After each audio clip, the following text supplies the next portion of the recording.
주신 말씀 사도행전 4장 말씀입니다. 1절에서 4절입니다.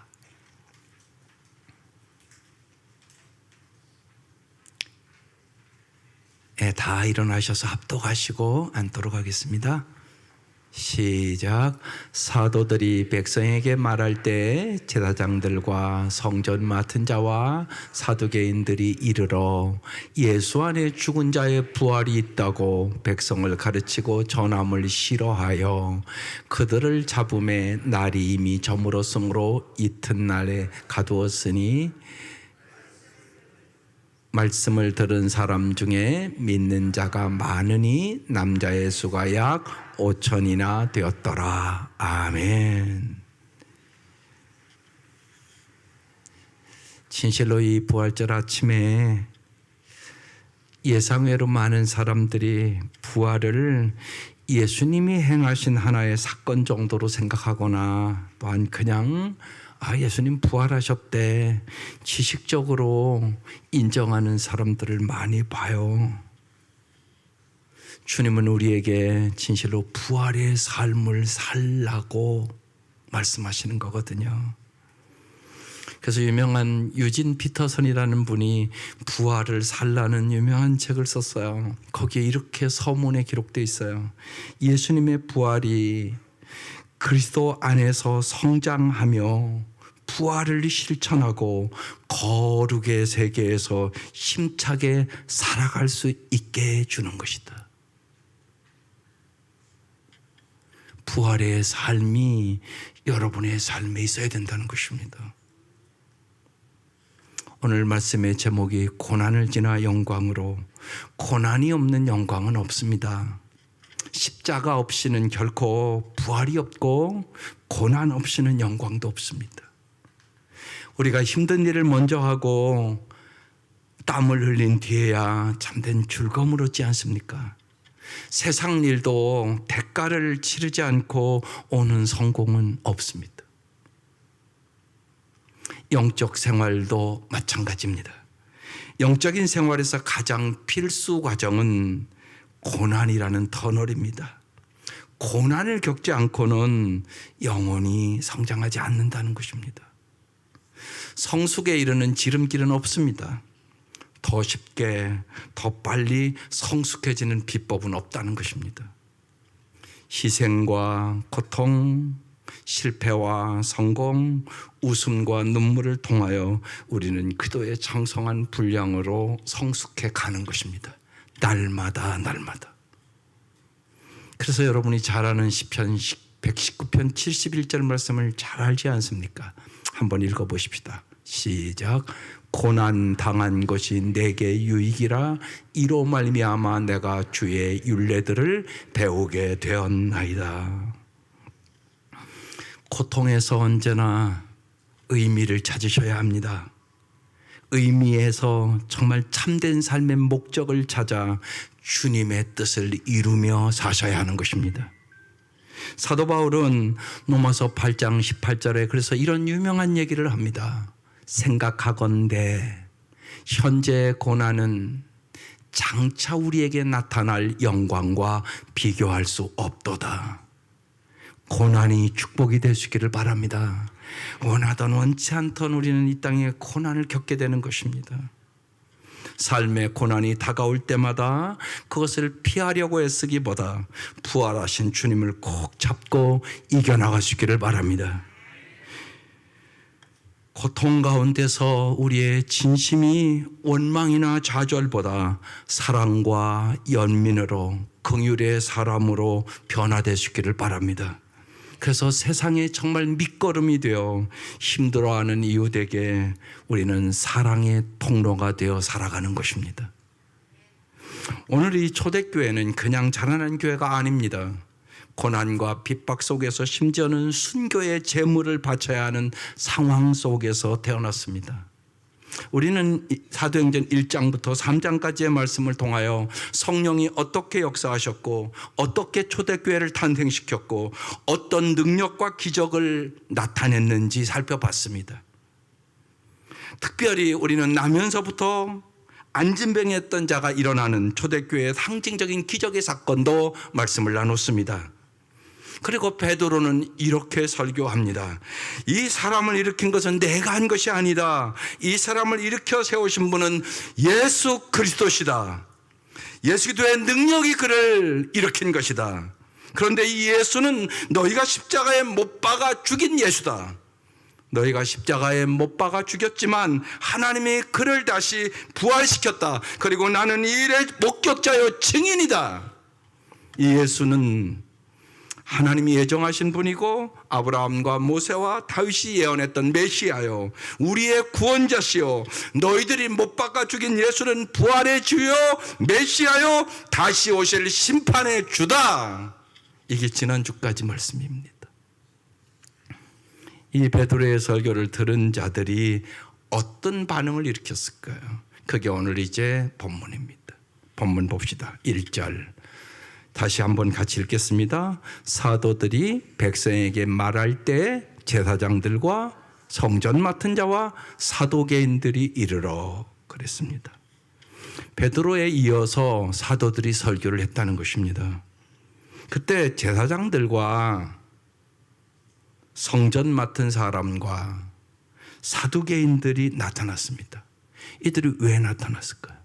그게 2절 말씀입니다. 2절 같이 읽어보겠습니다. 시작. 예수 안에 죽은 자의 부활이 있다고 백성을 가르치고 전함을 싫어하여. 여기 싫어했다는 이 단어가 헬라어 디아포네오라는 단어입니다. 단순히 그냥 싫어하는 정도가 아니라 화가 나서 어쩔 줄 몰랐다 그런 뜻입니다. 이들이 왜 화가 나서 어쩔 줄 몰랐을까요?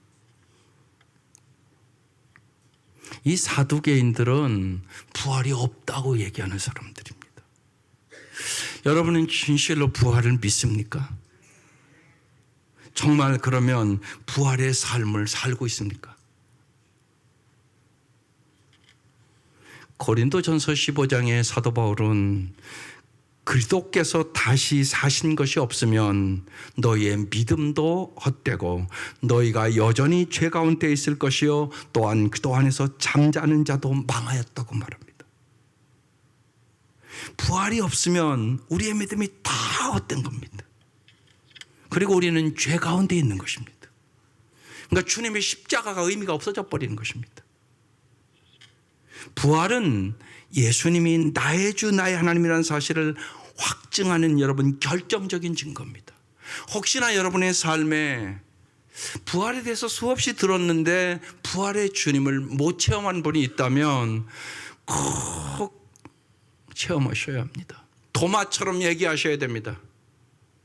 여러분 솔직하게 나는 부활의 주님을 그냥 머리로만 알고 있지 내 마음으로 모릅니다. 그러면 도마처럼 주님, 부활하신 주님 보여주세요. 옆구리를 만져보게 해주세요. 이렇게 하셔야 됩니다. 만난 적이 없는데 어떻게 압니까? 아무런 능력 없습니다. 여러분 그러면 진짜 부활하신 주님을 만나셔야 합니다. 그래 여러분의 삶이 변하고 희망이 생기고 절망이 정말로 희망으로 바뀌게 되는 것입니다. 그렇지 않으면 여러분 자신 하나 못 이깁니다. 정말 부활하신 주님을 만날 때 도마가 나의 주 나의 하나님이십니다. 그리고 그는 순교의 길을 떠납니다. 부활은 이렇게 중요한 일입니다. 예수의 부활을 지금 베드로와 사도들은 가르치는데 부활을 가르치고 전함을 싫어했던 사람이 누구라고요? 여기 대제사장들, 종교의식을 주관하는 지도자들입니다. 성전 맡은 자, 성전 안의 치안과 경비를 맡은 그 시대의 총책임자입니다. 사두개인, 당시의 정치적이고 경제적인 힐권을 장악하고 있던 그 시대의 집단들입니다. 이스라엘 사회 전반에 걸쳐서 최상급의 실제 권력의 그룹들이 이 세 그룹입니다. 이들은 손에 든 권력과 부를 지키기 위하여 현세지향적인 신앙일 수밖에 없었고 자신들의 권력과 부를 지탱해주는 자신들의 근간을 흔드는 예수를 십자가에 못 박아 죽인 사람들입니다. 그런데 이 예수가 부활했다고요? 메시아라고요? 마지막 날을 심판해 줄 심판주라고요? 이렇게 가르치니까 이들이 화가 나서 지금 어쩔 줄 몰랐다는 것입니다. 그들이 그래서 바로 행동에 옮깁니다. 3절, 그들을 잡음에 날이 이미 저물었으므로 이튿날까지 감옥에 가뒀다는 것입니다. 그들의 관습법상 해가 저문 뒤에는 사람의 생명과 관련된 재판을 할 수 없으므로 감옥에 가둔 것입니다. 여기서 우리는 깊이 생각해야 될 것이 있습니다. 생각해 보십시오. 주님을 가장 잘 섬기고 주님을 위하여 살아야 할 사람들이 주님을 반대하는 복음의 반대 세력이 지금 되어 있지 않습니까? 제사장들, 성전을 맡은 자들, 사두개인들. 그런데 이들의 모습이 우리의 모습일 수 있다는 것입니다. 언제나 기독교 역사를 보면 종교개혁을 하던 자들은 그 기득권의 세력들 때문에 심지어는 사형당했습니다. 교회에 핍박하는 세력은 외부에 있는 것이 아니라 내부에 있다는 것입니다. 교회의 성장과 축복을 방해하는 것은 외부에서 오는 핍박이나 고난이 아니라 내부의 비판과 분열과 거짓과 위선이라는 것입니다. 우리 자신이 오늘 이 모습이 아닌지 여러분 잘 보셔야 된다는 것입니다. 또 하나는 진리라는 것은 모든 사람이 다 좋아하지는 않는다는 것입니다. 여러분, 진리를 소유하지 않은 사람은 진리를 소유한 사람이 거치장스럽고 부담스러운 것입니다. 그런데 여러분, 우리는 안 그렇습니까? 여러분, 죄악을 회개하라고 막 그러면 힘들지 않겠습니까? 불의한 사람에게는 정의로운 사람이 기쁘지 않습니다. 어둠의 사람은 빛을 거부합니다. 오히려 적극적으로 선과 정의와 진리를 비판하고 도전합니다.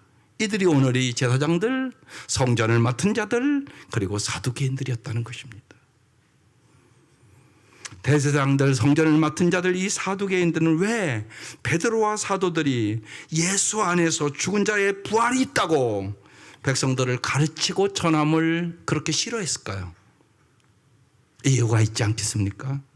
첫째는요, 예수님이 부활했다면 자신들의 모든 신앙이 허구로 드러나고 자기들이 위선자라는 사실이 드러나기 때문에 그런 겁니다. 사람은 누구나 잘못할 수 있습니다. 그런데 반응은 사람마다 다릅니다. 어떤 사람은 자기가 잘못한 줄 알면서도 끝까지 변명하고 인정하기를 싫어하고 다른 사람 때문에 그렇게 된 것이라고 변명을 합니다. 여러분, 그러면 그 인생은 추하고 불쌍한 인생으로 끝납니다.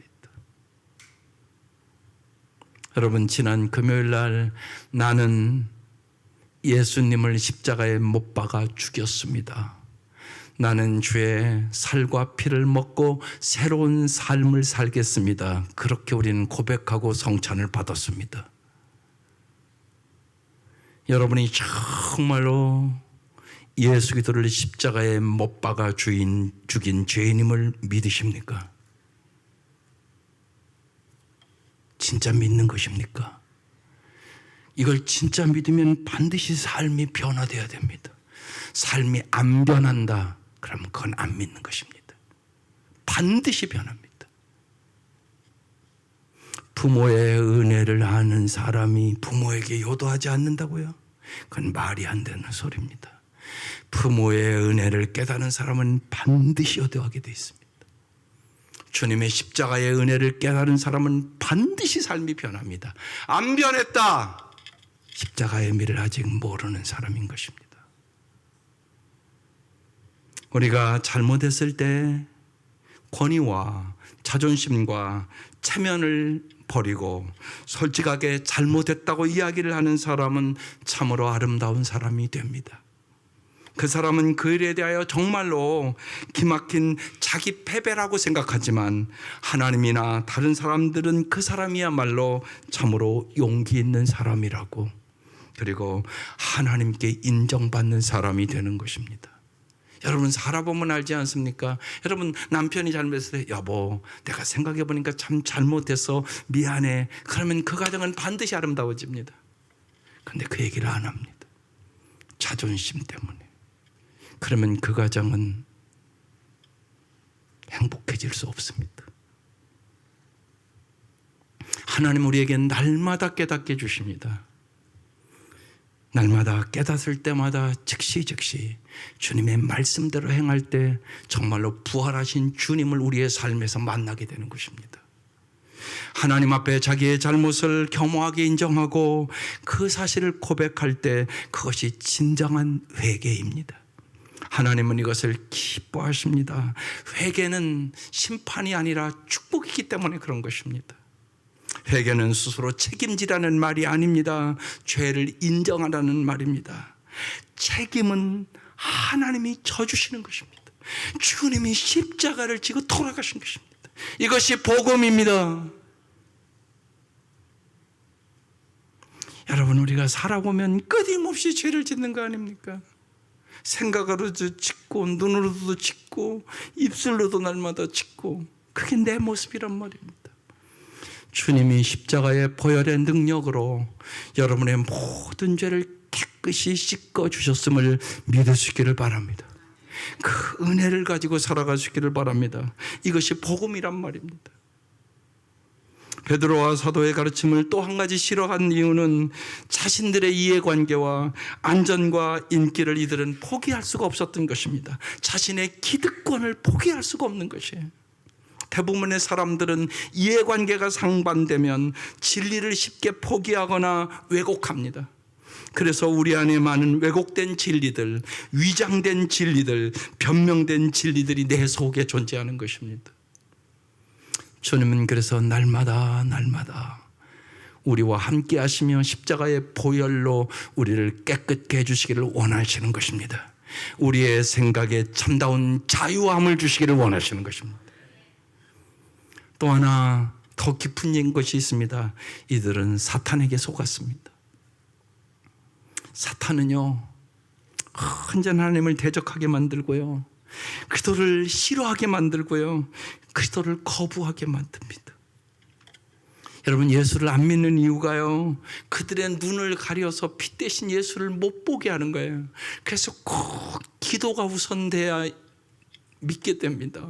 여러분 그걸 잊지 마셔야 돼요. 마귀가 못 믿게 하는 거라고요. 또한 여러분 우리에게도 특별히 우리 성도에게 마귀가 못하게 하는 게요, 전도를 못하게 합니다. 전도에 관심이 없게 만들어요. 그게 마귀가 하는 짓입니다. 그래서 언제나 예수를 거부하게 하는 가장 영적인 깊은 원인은 사탄의 영향력임을 꼭 아셔야 하는 것입니다. 이성과 지성에 속지 말고 진실로 날마다 우리가 이제 사도행전 4장까지 왔습니다. 성령에 충만한 사람들이 되시기를 주의 이름으로 축원합니다. 성령에 충만한 사람만이 죄악을 이기고 세상을 이기고 마귀를 이기고 자신을 이길 수 있는 능력의 사람이 될 수 있기 때문에 그런 것입니다. 오늘 이 말씀에 그런데 놀라운 일들이 벌어졌습니다. 4절을 다시 보십시다. 말씀을 들은 사람 중에 믿는 자가 많으니 남자의 수가 약 5천이나 되었더라. 이렇게 기록되어 있습니다. 베드로와 사도들이 예수님의 복음을 전하다가 제사장과 성전 맡은 자들과 사두개인들에 의하여 끌려가 감옥에 갇혔는데 그 자리에 있던 많은 사람들이 믿었는데 남자가 약 5천 명이라는 거예요. 그러니까 여자와 아이들 것까지 하면 엄청나게 많은 숫자 아니겠습니까? 사도들이 전한 복음, 예수 그리스도의 복음은 사라지지 않고 그 자리에 있던 5천 명의 마음을 움직이는 생명의 역사가 일어났다는 얘기입니다. 우리는 흑암의 권세와 세상의 권력이 아무리 막강하다 할지라도 결코 복음의 장애가 될 수 없다는 증거가 이 말씀입니다. 고난과 핍박은 결코 무서운 것이 아닙니다. 오히려 핍박이 있을 때 더 성령의 역사는 강했고 하나님의 역사는 더 위대했고 고난을 겪을 때 더 성장하게 되는 법이 사도행전의 역사입니다. 여러분, 인생은 누구나 원하든 원하지 않든 다 고난이 있습니다. 고난을 통하여 성숙하는 성도들이 되시기를 바랍니다. 남자가 5,000명 모였다. 이 말 속에는 놀라운 사실이 있는 겁니다. 한 가지는요, 하나님이 하시는 일은 놀랍고 위대하다는 것입니다. 그래서 꼭 신앙생활하면서 내 이 짧은 경험과 생각과 지성과 이성으로 하나님을 제한하지 마셔야 합니다. 또 여러분의 인생을 살아보면 이해되지 않는 일들이 있어요. 그죠? 나에게 특별히 고난이 왔을 때 나에게 이런 고난을 주나? 그때 여러분, 하나님을 신뢰할 수 있는 은혜를 달라고 기도하시기를 바랍니다.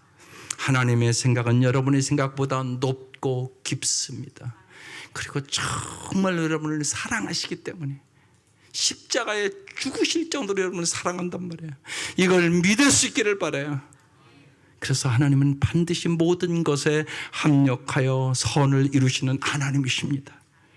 우리의 자그마한 삶 속에 하나님을 가두는 그런 어리석은 생각을 갖지 말기를 바랍니다.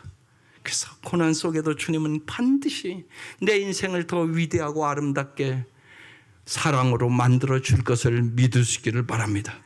초대교회의 성장 속도가 사람의 생각과 기대와 계획을 넘어 엄청나게 빨랐다는 것입니다. 여러분, 한 번에 5,000명이 지금 믿는 역사가 일어나지 않습니까? 하나님은 위대하신 분이십니다. 이 위대한 분에게 영광과 존귀와 찬양을 돌리는 것이 예배인 겁니다. 이 위대하신 주님을 믿고 매주 예배드리며 여러분의 인생의 역경과 고난과 슬픔과 아픔과 병마를 이겨나갈 수 있기를 주의 이름으로 축원합니다. 또 한 가지, 초대교회의 이 성장 비결은 성령과 말씀이라는 것입니다. 여러분, 성령의 바람이 불어야 합니다. 초대교회에 성령의 바람이 불 때 기적이 일어났습니다. 성령의 바람이 불어야만 부부가 하나 되고 서로 사랑하며 용서하고 회개하는 역사가 일어나게 됩니다. 성령의 바람이 불어야 방탕한 자녀들이 다시금 돌아오는 역사가 일어나게 되는 것이에요. 그래서 여러분, 힘써 기도하십시오. 주님이 반드시 여러분의 기도에 성령의 역사로 변화시켜 주는 것입니다. 우리가 잘 생각해야 될 것이, 많은 사람들이 하나님을 찾는 것 같지만 실상은 하나님을 먼저 찾는 게 아니라, 여러분의 기도를 잘 살펴보면 좋아요. 돈 주세요. 명예 주세요. 성공 주세요. 잘 되게 해주세요. 여러분, 혹시나 우리 기도가 이런 기도가 먼저 아닙니까? 항상 여기서부터 문제가 되는 것입니다. 그렇게 가면 하나님이 가장 중요한 게 아니란 말입니다. 그래서 우상으로 가는 것이에요. 여러분, 성령의 역사가 있어야만 우리의 삶에 언제나 하나님이 1순위가 됩니다. 이 우선순위가 바뀌지 않으면 변화된 삶은 없게 되는 것입니다. 언제나 나중심적인 삶입니다. 신앙생활은 나중심적인 삶이 아니올시다. 하나님 중심적인 삶인 것입니다. 성령의 역사가 있어야만 하나님이 정말로 나를 얼마나 사랑하시고, 정말 내가 먼저 하나님을 찾은 것이 아니라 하나님이 나 같은 죄인을 구원하기 위해 이 땅에 오셔서 십자가에 죽으시고 피 흘리시고 구원했다는 사실을 경험하게 되는 것이에요. 하나님의 놀라운 사랑을 여러분 어느 해보다 깊이 경험하는 이 부활절 되시기를 주의 이름으로 축원합니다. 성령의 바람이 불어야 할 뿐만 아니라 또 한 가지 중요한 것이 있습니다. 하나님의 말씀을 잘 들으셔야 합니다. 특별히 오늘 이 시대에 말할 것도 없습니다. 여러분, 많은 가정에 하나님이 최고가 아닙니다. 돈이 최고입니다. 권력이 최고입니다. 명예가 최고입니다. 여러분이 말로는 그렇지 않다고 하지만 들어가 보면 그게 아닙니다. 여러분 자녀 가르치는 거 보면 알 수 있잖아요. 정말 자녀들을 위하여 여러분이 기도할 때 정말로 내 아들 딸들이 하나님을 잘 알게 해달라고 기도합니까? 그렇지 않으면 돈 잘 벌게 해주시고 출세 잘하게 하시고 세상에서 잘 되게 해달라고, 이게 여러분의 기도 문제 아니십니까? 이 생각을 하셔야 되는 것입니다. 말로만 하나님이 최고라고 그러지 삶의 현장을 들어가보면 하나님이 최고 아니란 말입니다. 그래서 말씀을 어느 시대보다 잘 들어야 하는 시대입니다. 말씀을 들어야 진정한 믿음이 자랍니다. 말씀을 듣고 믿고 순종할 때 우리는 정말로 하나님의 말씀으로 변화되고 믿어지고 성숙되는 것입니다. 어느 분이요, 죽을까 죽일까를 주야로 묵상했다고 그럽니다. 왜냐하면 자기가 너무나 배척당하고 무시당하고 멸시를 받아서 죽이고 싶은 사람이 마음에 있었다는 것입니다. 그리고 그렇게 멸시와 천대를 받고 자라서 자존심이 한없이 낮아져서 죽고 싶었다는 것입니다. 그러던 어느 날 그가 성경을 읽다가 목 놓아 울었다고 그랬습니다. 마가복음 1장 11절 말씀을 그날 아침에 묵상했답니다. 너는 내 사랑하는 아들이요 내가 너를 기뻐하노라. 이 말씀을 묵상하는데 주님의 은혜와 사랑이 자기의 가슴속에 들어오더라는 것이에요.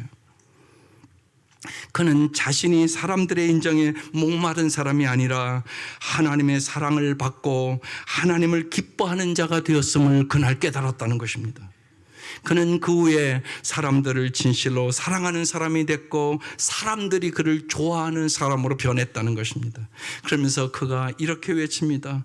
말씀 묵상이 나를 살렸습니다. 여러분, 날마다 말씀을 읽고 말씀을 믿고 말씀대로 살아봅시다. 이게 그 사람의 간증입니다. 말씀이 나를 살렸다는 것입니다. 사람들은 오늘날 세상이 주님의 말씀대로 살기가 너무 어렵다고 한탄합니다. 그러나 이 세상은 여러분 언제나 어두웠습니다. 문제는 세상이 어둡다는 것이 아니라 우리의 신앙의 자세가 문제라는 것입니다. 오늘 본문의 이 사두개인처럼 하나님을 믿는다고 하면서 이들은 부활을 믿지 않았고 하나님의 말씀을 쫓기는커녕 하나님의 말씀을 듣고 따르기를 싫어하는 태도를 가졌습니다. 오늘 우리의 삶을 사로잡고 있는 손들이 무엇입니까? 부활의 주님이 날마다 여러분의 손을 붙잡아 주시기를 원하십니다. 여러분, 주님이 왜 사셨겠어요? 이게 다른 거잖아요. 다른 종교와. 다른 종교의 지도자들은 다 죽고 끝났습니다. 예수님만이 부활하셨습니다. 왜 부활하셨습니까? 날마다 여러분을 붙잡아 주려고, 여러분을 잘 사는 곳으로 인도하려고. 그래서 부활을 사셔야 되는 것이에요. 주님이 정말 살아계심을 믿고 기도해 보시라고요. 주님이 살아계심을 믿고 주님의 말씀에 여러분의 삶을 던져보라고요. 그때 살아계신 주님은 그 말씀대로 오늘도 역사하심을 경험하게 된다는 얘기예요. 그래서 주님의 말씀은 날마다 우리에게 임하는 것입니다. 우리는 그 말씀에 순종하며 부활하신 주님과 함께 승리해 가는 것이에요. 그래서 시편 119편 165절을 마음에 새기시기를 바랍니다. 같이 읽어보겠습니다. 시작. 주의 법을 사랑하는 자에게는 큰 평안이 있으니 그들에게 장애물이 없으리로다. 진실로 복음을 제한하지 말기를 바랍니다. 주님은 말씀대로 이루시는 분임을 믿을 수 있기를 바랍니다. 정말로 복음의 문제가 아니라 우리 자신이 정말 믿음의 사람으로 변화되어야 하는 것입니다. 부활에 대해서 제가 한국교회에서 가장 강조하며 목회를 하는 분이 누구냐 하면 춘천 한마음교회 김성로라는 목사님이십니다. 춘천 그 촌에서 시작했는데 몇천 명이 모이는 교회가 됐습니다. 그분이 암투병을 합니다. 그분이 어제 신문에 부활에 대해서 써놨습니다. 데살로니가 전서 5장 10절의 말씀을 간절하게 써놓으셨습니다. 예수께서 우리를 위하여 십자가에 죽으사 우리로 하여금 깨어있든지 자든지 자기와 함께 살게 하려 하셨느니라. 주님이 왜 부활하셨다고요? 여러분과 함께 살고 싶어서. 부활의 주님과 함께 사십니까? 이게 중요한 문제잖아요. 그런데 주님과 함께 사는 것이 왜 안 될까요? 그분이 그렇게 왜 성도들이 주님과 함께 사는 게 안 될까? 그러면서 고민하고 밤에 잠을 못 이뤘대요. 그런데 아침에 7살 손주가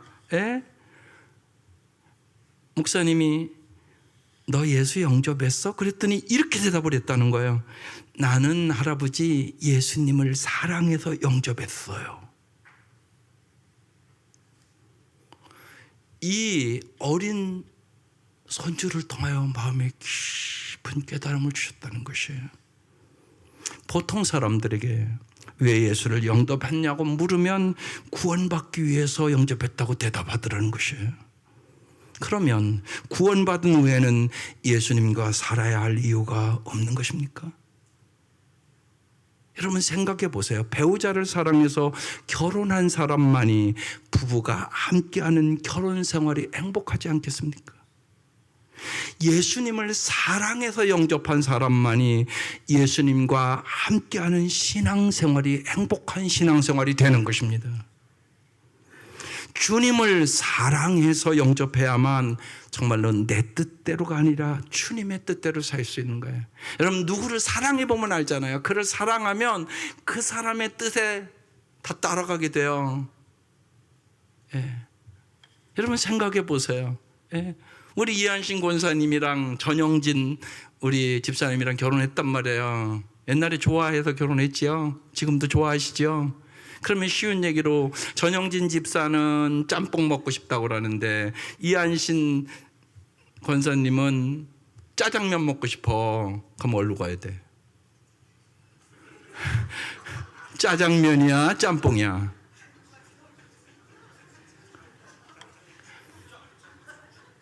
여러분 그런 얘기예요. 쉬운 얘기로 당연히 짬뽕집을 가야지.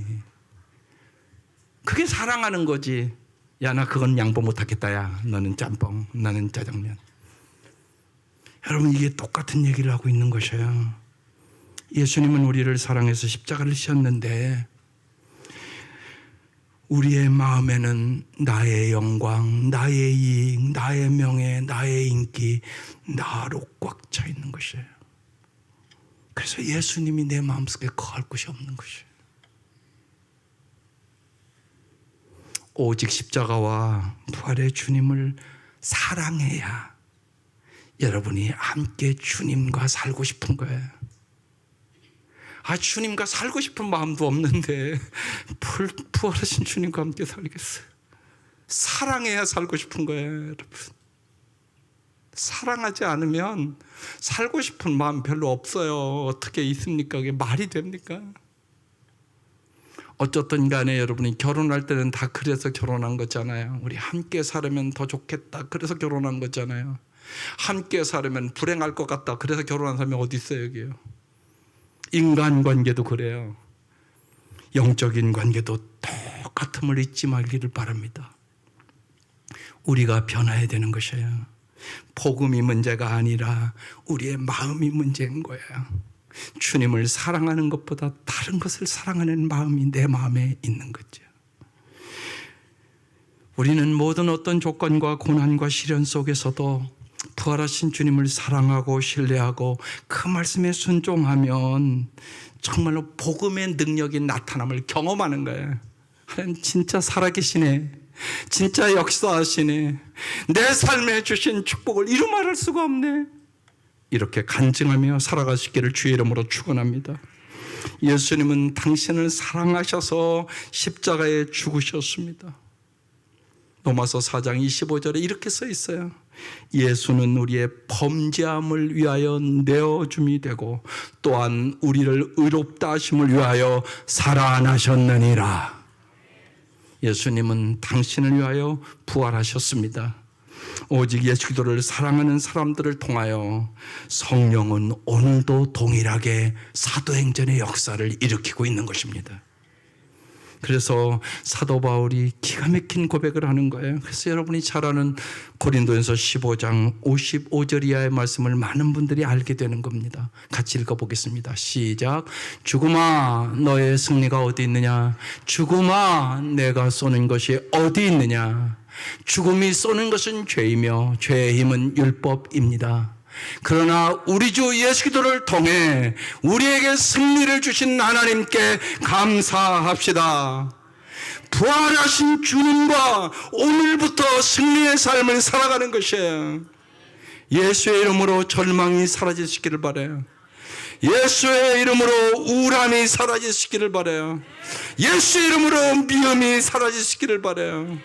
예수는 살아계셔서 언제나 우리에게 생명을 주시고 우리에게 사랑을 주시고 우리에게 희망을 주시고 우리에게 능력을 주시고 참으로 잘 사는 삶을 살기 위해 예수가 이 땅에 오시고 십자가에 죽으시고 부활하셨음을 진실로 믿을 수 있기를 바랍니다. 부활하신 주님께서 죽음을 이기게 하십니다. 우리의 죄값을 치러주기 위하여 십자가에 돌아가셨다가 부활하신 주님께서 우리와 함께 계시기에 우리는 유한한 이 세상 속에서도 언제나 소망을 갖고 부활의 삶을 살아갈 수 있게 되는 것입니다. 오직 예수 그리스도를 이 부활절에 더욱 사랑합시다. 부활하신 사랑하신 주님과 함께 날마다 살아갑시다. 예수께서 우리를 위하여 죽으사 우리로 하여금 깨어있든지 자든지 자기와 함께 살게 하려 하심이니라. 부활의 삶을 살아가는 은총이 날마다 있기를 주의 이름으로 축원합니다. 기도드리겠습니다. 여러분의 어려운 문제들을 진실로 주님 앞에 내려놓으세요. 부활하신 주님, 나의 이 병마도, 나의 힘듦도, 나의 슬픔도, 내 마음속에 있는 주님께 합당하지 않은 모든 세력들을 다 물리쳐 주시고 죽음에서 부활하신 주님, 내 삶에 새로운 부활의 역사를 일으켜 주시옵소서. 머리로만 알았던 부활이 내 삶의 부활로 살아갈 수 있도록 역사하여 주옵소서. 여러분 간절히 기도하시기를 바랍니다. 주님, 주님, 주님, 진실로 부활을 살게 하시옵소서. 부활의 삶을 살게 하시옵소서. 부활의 삶, 살아계신 주님을 나의 삶 속에서 경험케 하시옵소서. 병마에 신음하는 성도들이 병마를 이기게 하시옵소서. 인생의 환경의 역경과 고난과 어려움을 부활하신 주님의 손을 붙잡고 이기게 하시옵소서. 우울함이 사라지게 하시옵소서. 공포가 사라지게 하시옵소서. 염려와 근심이 사라지게 하시옵소서. 부활하신 주님, 진실로 기쁨이, 희망이, 주의 사랑이, 주의 지혜가, 주의 능력이 우리에게 임하게 하시옵소서. 임하시옵소서. 임하시옵소서. 임하시옵소서. 사망 권세를 이기신 주님의 능력으로 이제 살 수 있도록 날마다 부활의 삶을 살게 하시옵소서.